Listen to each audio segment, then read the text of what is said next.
छगन भुजबल जी, वरिष्ठ पार्टी नेता, इस वक्त हमारे साथ जुड़ गए हैं। छगन जी, देखिए, कल भी आपने गुहार की थी। पूरी तरीके से सारे पार्टी के कार्यकर्ता और वरिष्ठ नेता बार बार ये गुहार लगा रहे थे कि इस्तीफा वापस ले ले शरद पवार।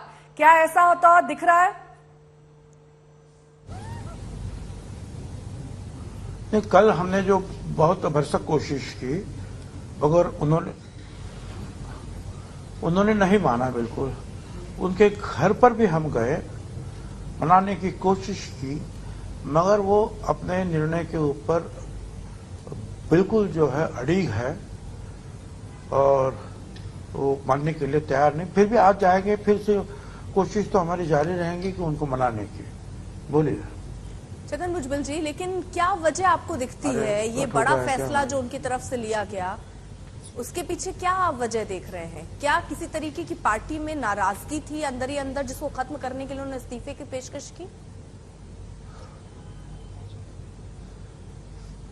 पार्टी में कोई नाराजगी नहीं है और वो जो भी निर्णय लेते हैं और एक एक लफ्ज आपके सामने या मीडिया में या लोगों के सामने कहते हैं, वो बिल्कुल तोल मोल के जो है उनका सारा निर्णय जो वो लेते हैं। ऐसे नहीं कि बस उठे और कुछ बोल दिए। तो इस निर्णय के बारे में भी जो है कुछ दिन तक उन्होंने बिल्कुल सोचा होगा, समझा होगा और फिर उन्होंने निर्णय लिया। अब उसके कारण क्या क्या उनके दिल में आए, क्यों उन्होंने किया, ये तो जो है उनके घर में जो रहते हैं, लड़की हो या पत्नी हो, उनको भी नहीं मालूम हो सकता, किसी को नहीं मालूम हो सकता। मगर साहिल हमारे साथ जुड़ गए हैं, लेकिन इस बीच मेरा एक सवाल छगन जी से ये कि अगली कमान अब किसको, सुप्रिया सुले या अजीत पवार? छगन जी, अगर देखिए, ये एक तो जो है कि पवार साहब को मनाने की पूरी भरसक कोशिश हम करेंगे और कुछ नहीं होता है तो जो कमेटी उन्होंने हमारे सामने रखी है उस कमेटी की मीटिंग होगी और मीटिंग होगी तो जो है मोटे मोटे में जो मैं इतना ही कहूंगा कि राज्य में अजीत दादा काम करे और बाकी जो है देश भर में जो है सुप्रिया ताई काम करे। ये मेरी खुद की राय है। धन्यवाद।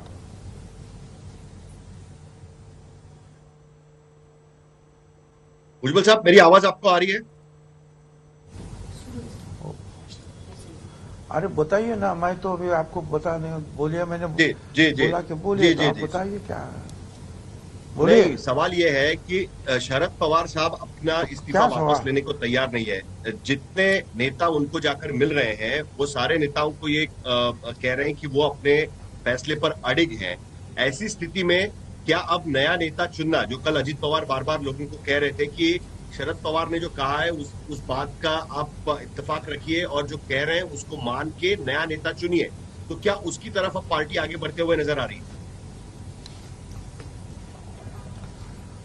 देखिए, आज भी हम जा रहे हैं, आज भी हम उनको मनाने की कोशिश करेंगे, मगर ये भी बात साफ है कि बहुत दिनों तक जो है ये परिस्थिति पार्टी में जो है रखना ये ठीक नहीं है।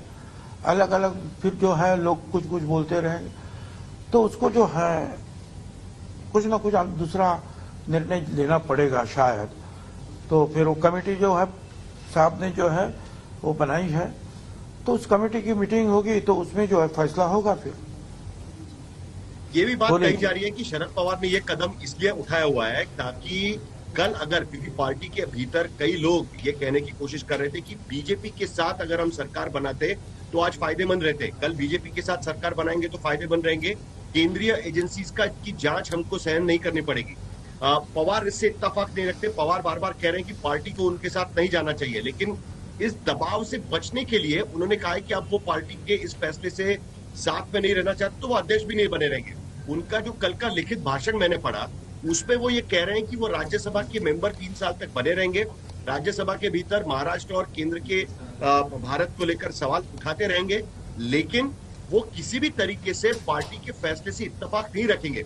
ये भी बात वो भाषण में कहने की कोशिश कर रहे हैं। क्या उन पर जो बीजेपी के साथ गठबंधन का दबाव बनाया जा रहा था उसके वजह से भी शरद पवार ने ये कदम उठाया, ऐसा आपको लगता है? मुझे तो नहीं लगता है, और पवार साहब पर हम लोग दबाव बनाए ऐसी इतनी जो है ताकत भी हम लोगों में नहीं है, और ये कोई सोच भी नहीं सकता है कि उनके ऊपर कोई दबाव बनाए। अभी जहां तक जो आप बात रहे हैं कि भाई ये यंत्रणा जो है, केंद्रीय यंत्रणा ये तकलीफ दे रहे हैं, तो मैं तो खुद इस तकलीफ से जो है गुजर चुका हूं, मगर ये भी बात नहीं है, कुछ तो और कुछ उसके पीछे कुछ कारण होंगे, मगर वो आज नहीं। शायद ये सारे जो है इसके बारे में वो खुद बोलेंगे जब कल जो उन्होंने जो है लोक माझा संघाती लोग मेरे साथ हैं, इस जो उनका कथन है उसकी एक दूसरी आवृत्ति जो है कल उन्होंने लोगों के सामने रखी। शायद ये निर्णय क्यों लिया, ये बात जो है उनके आने वाली तीसरी आवृत्ति में जो है शायद वो कह पाएंगे कि उनके दिल के पास क्यों ऐसा हुआ। ये तुरंत आज तो हमको भी उसके ऊपर अंदाजा नहीं लगा सकते हैं। नहीं, लेकिन आश्चर्य की बात सबको यह लग रही है कि कल एक कुछ ही महीने पहले पार्टी की राष्ट्रीय कार्यकारिणी में शरद पवार को राष्ट्रीय अध्यक्ष चुना गया था। ये 5 साल की टर्म होती है, आप शुरुआत से एनसीपी में है। वो चुनने के बाद तब उन्होंने कभी नहीं कहा कि ये मेरी आखिरी टर्म होगी। आज जब महाविकास आघाड़ी की सरकार गिर चुकी है, आज जब महाविकास आघाड़ी साथ में अलग अलग जगहों पर रैलीज कर रही है, ये सब होते हुए आज अचानक शरद पवार ये कहते हैं कि अब मैं कोई रिस्पॉन्सिबिलिटी नहीं लेना चाहता, मैं राज्यसभा का सदस्य बना रहूंगा, मुद्दे उठाते रहूंगा, लेकिन मैं रिस्पॉन्सिबिलिटी नहीं लेना चाहता। क्या ये सक्सेशन प्लान के तहत कि जब अब वो 83 साल के हो चुके हैं, एक सक्सेशन प्लान पार्टी में होना चाहिए, जैसे बाला साहब ठाकरे ने किया था, जैसे डीएमके में एमके करुणानिधि ने किया था, वो सक्सेशन प्लान लागू करने का टाइम आया है, इसके लिए वो ये चीज कर रहे हैं क्या? नंबर 1।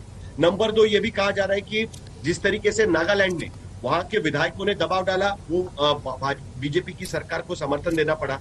कल महाराष्ट्र में ये स्थिति पैदा होती है, तो कम से कम वो इस फैसले से अपने आप को दूर रखना चाहते हैं। इसीलिए आज की स्थिति में वो ये कह रहे हैं कि मुझे अध्यक्ष पद से मुक्त करो, आप अपना अध्यक्ष चुनो, मैं पार्टी के साथ बना रहूंगा, लेकिन इस तरीके के फैसलों में मैं शरीक नहीं होना चाहता।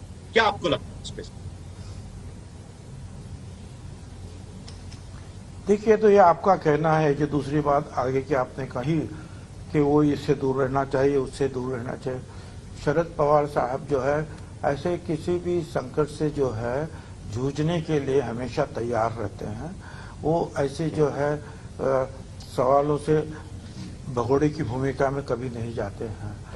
अब बात दूसरी है कि अब उन्होंने कहा कि मेरी आयु हो रही है, ये तो सही बात है कि उनकी आयु हो गई है, कई सारे जो है शारीरिक तकलीफें उनको है। उसके बावजूद मैंने कल कहा कि भाई हम जितना काम करते हैं उससे 10-15 गुना ज्यादा काम तो आप करते हैं। तो आयु की जो है उम्र की जो है उम्र का सवाल जो निर्माण नहीं होता है।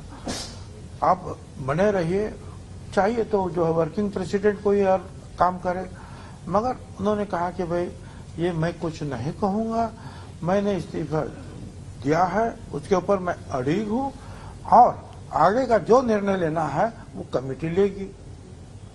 अब ये जो है उन्होंने कहा है, तो उनके दिल की बात, जैसे मैंने कहा कि ये कोई नहीं जानता है आगे क्या है। अब कोशिश करने के बावजूद अगर कुछ हल नहीं निकलता है, उनके वो इस्तीफा पीछे ले, तो फिर वो कमेटी की मीटिंग होगी और कमेटी मीटिंग में जो भी कुछ होगा क्या वो मानेंगे। एक बात ये भी कही जा रही है, कल अजित पवार ने खुद ये बात कही थी जब आप सब लोग उनको मनाने की कोशिश कर रहे थे स्टेज पर, कि कांग्रेस जैसा मॉडल बनाते हैं। मल्लिकार्जुन खड़गे कांग्रेस के अध्यक्ष बने रहे, लेकिन पार्टी असल में गांधी परिवार ही चला रहा है। क्या उसी तरीके से कोई मॉडल, उसी तर्ज पर कोई मॉडल बनाया जाएगा कि कोई भी अध्यक्ष बने, लेकिन आखिरकार शरद पवार का फैसला जो